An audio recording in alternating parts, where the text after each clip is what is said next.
Everyone we see is a reflection of us. In this discussion, I'd like to bring forward a request. The request is, how do you handle a narcissist or someone with narcissistic traits? There are a lot of people in this world who fall within this category, and it can be quite difficult for us to either work with them or live with them, regardless of who it is. But how do you deal with someone or something that is so obnoxious or so rude or so hard to work with? Well, there's two sides to it, in my opinion. You can hear a lot of people are talking about, how to protect your energy, don't release information, don't give them this, don't give them that. But ultimately, that requires you sacrificing who you are to be, not giving them stuff. And in my opinion, that defeats the purpose, because you're not addressing the issue, you're kind of masking it or hiding away from the problem. So how do you deal with a narcissist? Well, at the beginning of this audio, you would hear that everyone is a reflection of us. And that is true. Some people are here to guide us on our path, and others are here to teach us lessons and help us grow in the harder ways. So let me present to you some possibilities. I asked someone today, and I asked what their thoughts were on how do you deal with a narcissist in the workplace. And their response was quite logical, but quite saddening at the same time. For you see, their responses were, well, if you don't like them that much, or you don't like them, don't want to deal with it, you can always leave your job. And I said, that's one part. I said, the other part could possibly be that you try to make your environment work for you. And I was like, okay, everyone's opinion matters. But this is an interesting statement, because what if the narcissist doesn't let you do that? Where do you go from there? You don't want to leave your job if it's a job you love doing, or you've worked hard to achieve where you're at, and it's something that you're happy doing it, but this person just seems to make it worse. So those comments or statements don't really ring true, but still valid to understand different people's perspectives. So when it comes to a generalization of how do you deal with a narcissist, well, it does come down to context. Is this person your supervisor? Is it another staff member? Is it one of your staff members? Are you the supervisor or manager?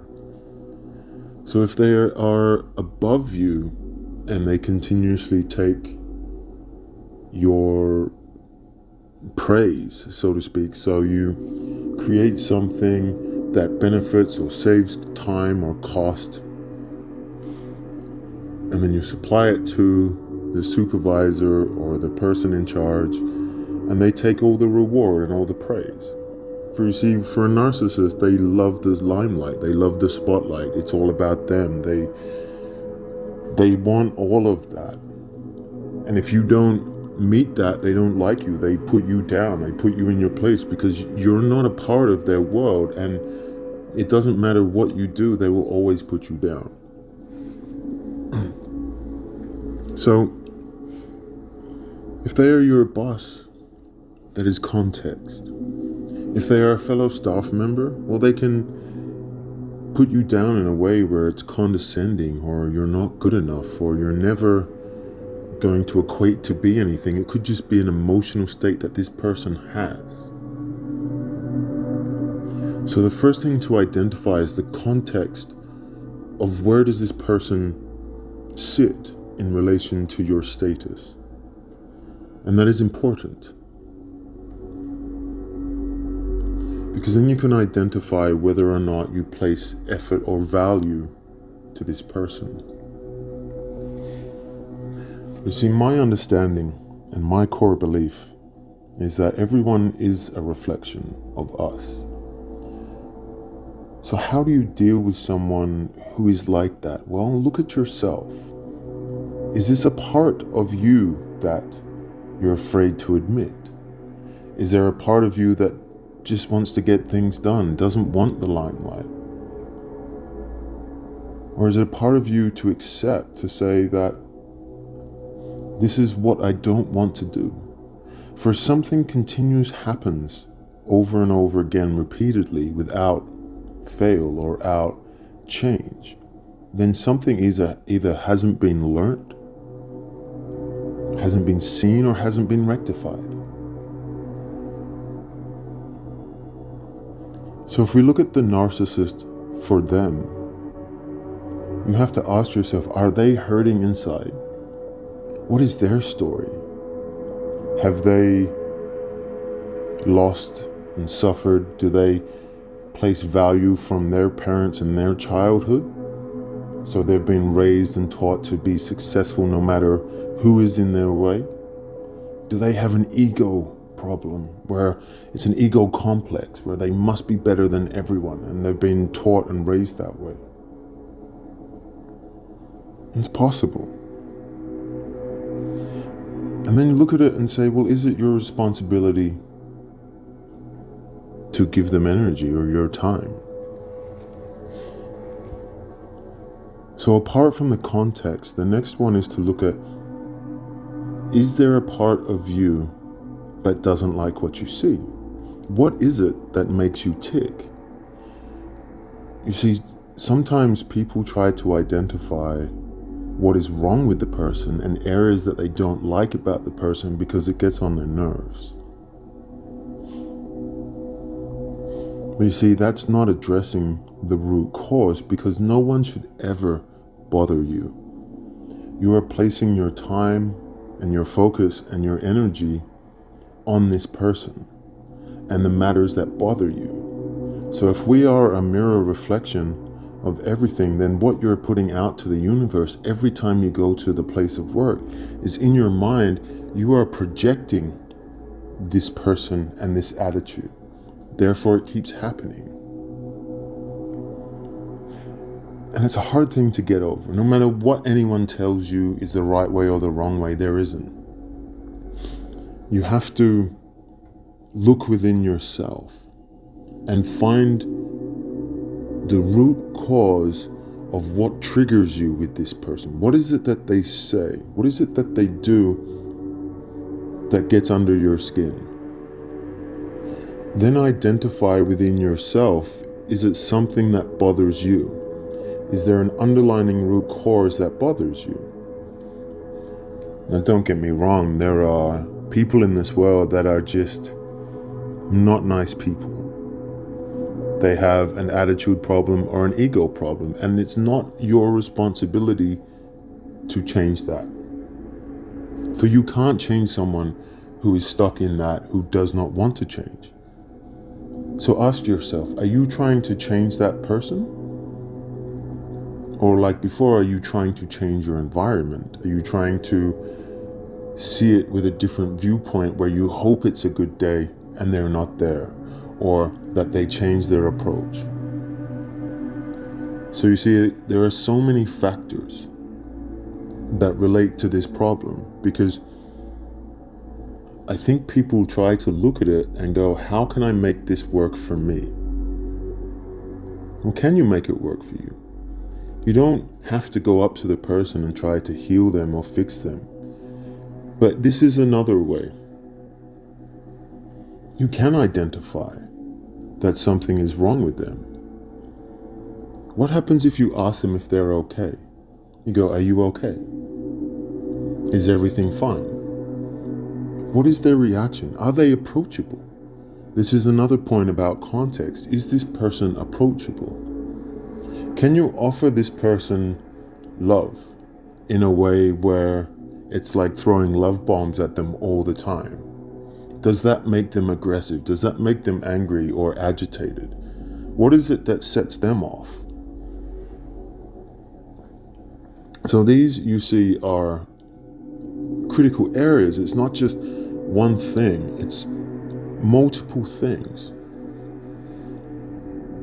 So how do you deal with someone who is a narcissist in your workplace? Well, ask yourself this question: what would you do if the role was reversed? How would you feel if someone was trying to change you? We've all heard about put yourself in someone else's shoes. Well, this is a different situation.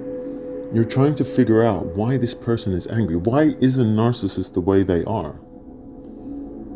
Well, is it their bloodline? Is it their growing up? Is it the things that they faced? Is it just how they see the world? Can you live with that and acknowledge that fact? Can you go up to this person if they are approachable and say to them, it doesn't matter who you are or what your background is, I appreciate you and I respect you, no matter what. This is valuable because what it does do is it heals you by healing them at the same time. Now, it doesn't matter what their response or their reaction is.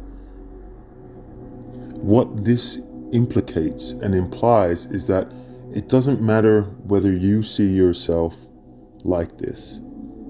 I see past your pain, or I see past your egotistical ideals of the world, and I still love and respect you.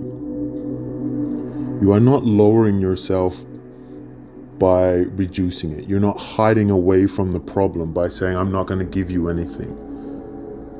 That is aloofness. That does not work. You're not solving anything. You're creating tension. So how do you solve the problem? With love, compassion.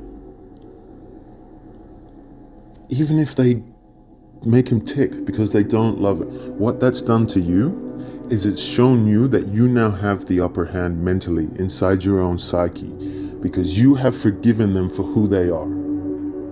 It doesn't matter what they do. You're not in their mind space.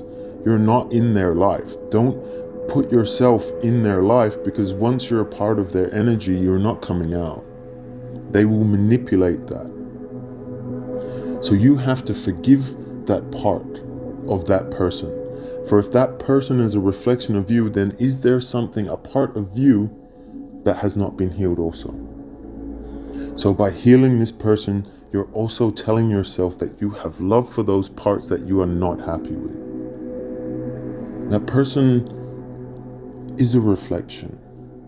They have their own life, they have their own struggles. Maybe they are waiting for someone to approach them and just say, you know what, I see the good in you.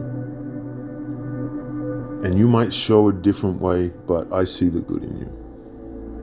And if this person just cannot be approached, you can't talk to them, then just do it subtly. Just do it in a way where they show their true colors, but you heal. So if they're not approachable, make it approachable. Your mind creates your realities. Maybe just a change in thought that, you know what, tomorrow this person is going to talk to me and I'll have an opportunity to say thank you.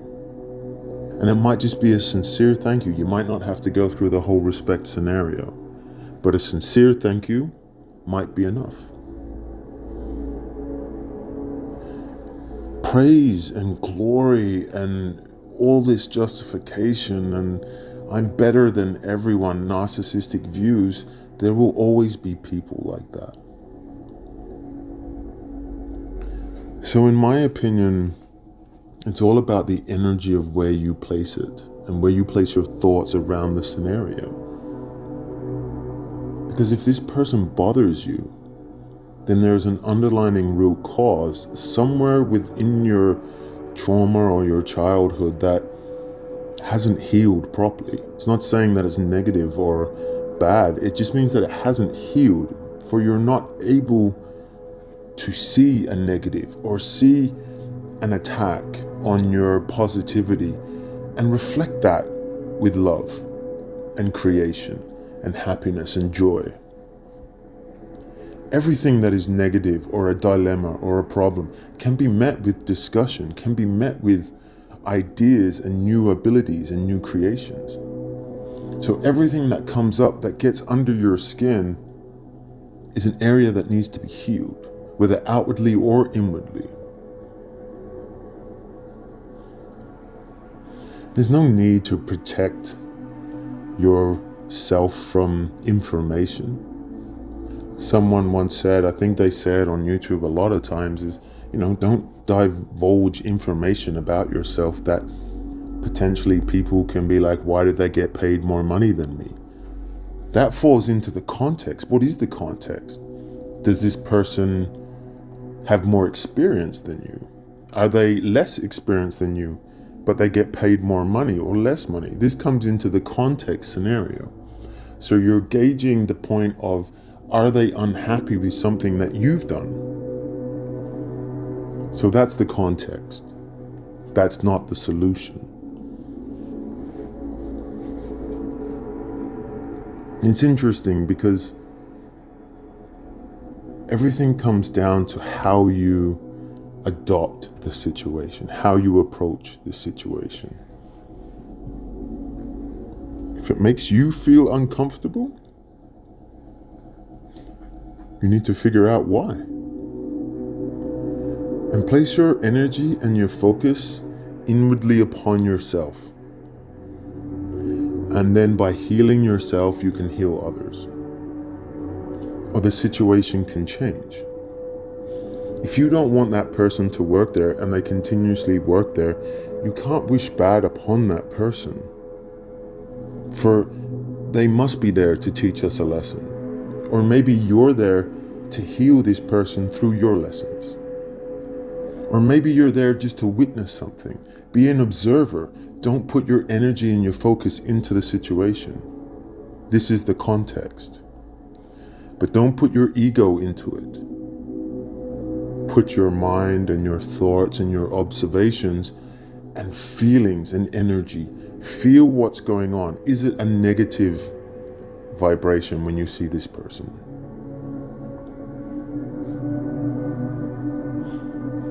Everyone is a reflection of us. Everyone is a mirror. If you give out, you get. If you have unhealed stuff, the world is providing you an opportunity to resolve it. But you must remove the areas of your life that you feel are agitated. And I don't mean remove by get rid of, I mean heal it with love and sincerity and joyfulness. And you know that because when you have those epiphany moments, your whole body just feels elated that you've learnt that lesson. I'm sure you've felt it, the full tingling of the goosebumps through the entire body. This is what we're trying to achieve when we go inwardly and we find the solutions to the problem.